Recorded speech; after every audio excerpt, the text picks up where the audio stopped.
கோழி எடுத்து க்ளீன் பண்ணி சுத்தம் பண்ணி வச்சுக்கிறேன். நம்ம இதில் இப்போ கொஞ்சம் ஒரு மசாலா சேர்த்துக்கலாமா? உப்பு சேர்த்துக்கலாம். 1 ஸ்பூன் உப்பு சேர்த்துக்கிறேன். கரம் மசாலா தூள் 1 ஸ்பூன் சேர்த்துக்கிறேன். தயிர் சும்மா 1 கப்.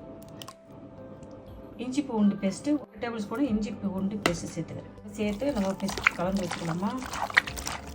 உப்பு, கரம் மசாலா, தயிர், இஞ்சி பூண்டு பேஸ்ட் சேர்த்து நம்ம இதை அழகாக அப்படியே கலந்து அப்படியே ஊற வைக்கலாம். அப்படியே இந்த மசாலாவில் இந்த கோழி 30 நிமிஷம் ஊறட்டும். இங்கே பாருங்கள், 1 ஸ்பூன் சீரகம், சோம்பு, 1 ஸ்பூன் மிளகு, பட்டை, கிராம்பு, ஏலக்காய் கட்டு வச்சுக்கிறேன். எண்ணெய் சேர்த்து இது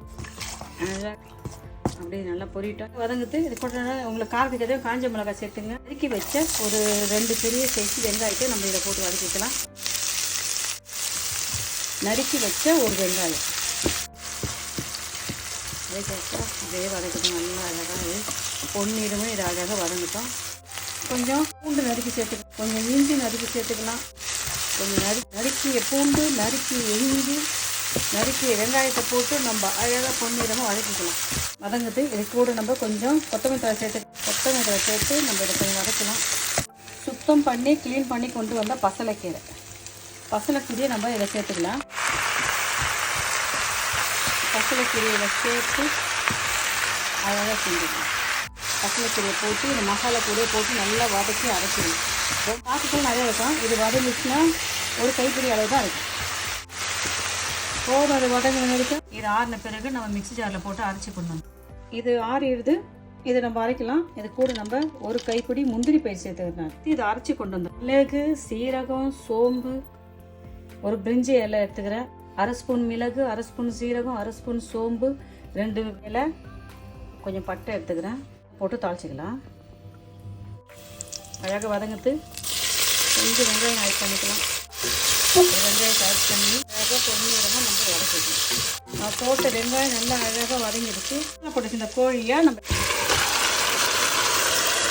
மசாலா போட்டு கோழி நல்லா அப்படியே வதங்கிட்டது. மசாலா போட்ட கோழியை சேர்த்துட்டோம். சின்ன ஸ்பூன் 2 ஸ்பூன் மல்லித்தூள் சேர்த்துக்கிறோம். மிளகாய் தூள் சேர்த்துக்கிறோம். கொஞ்சம் மஞ்சள் தூள், மல்லித்தூள், மிளகாய் தூள், மஞ்சள் தூள் சேர்த்துட்டு இதை அழகாக கலந்துக்கலாம். சேர்த்துக்கலாம். உடனே மூடி போட்டு இதை ஒரு 5 நிமிஷம் தண்ணி சேர்க்கல. கோழியில் விடுற தண்ணியிலே தான் நம்ம இதை வேக வைக்கிறோம். நம்ம அரைச்சி கொண்டு வந்தோம்ல சேர்த்துப்போம். மசாலாவை சேர்த்துட்டோம். நம்ம அரைச்சி கொண்டு வந்த மசாலாவை சேர்த்துட்டு கிண்டிக்கலாம்.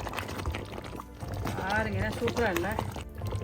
பாலாக் சிக்கன் செய்கிறோம். கிட்டத்தட்ட வெந்துச்சு. கொஞ்சம் மூடி போட்டு இதை வேக வைப்போம். கொஞ்சம் எண்ணெய் சேர்த்துக்கலாம். அதுக்கே பூண்டு கொஞ்சம் சேர்த்து, சில்லி, காஷ்மீர் மிளகாய் மசாலா தூள் சேர்த்துக்கலாம். தாளிச்சிட்டு சுற்றி போட்டுக்கலாம். ஆரோக்கியமான நம்ம சிக்கன் செஞ்சுக்கலாம். சாப்பிட்டு பார்க்கலாமா? சூப்பரான சத்தான ஒரு ஆரோக்கியமான ஒரு சிக்கன் நம்ம பண்ணிட்டோம். நீங்களும் இதே மெத்தடில் செஞ்சு பார்த்துட்டு நான் செஞ்ச இந்த பாலக் சிக்கன் எப்படி இருந்துச்சு சொல்லுங்கள்.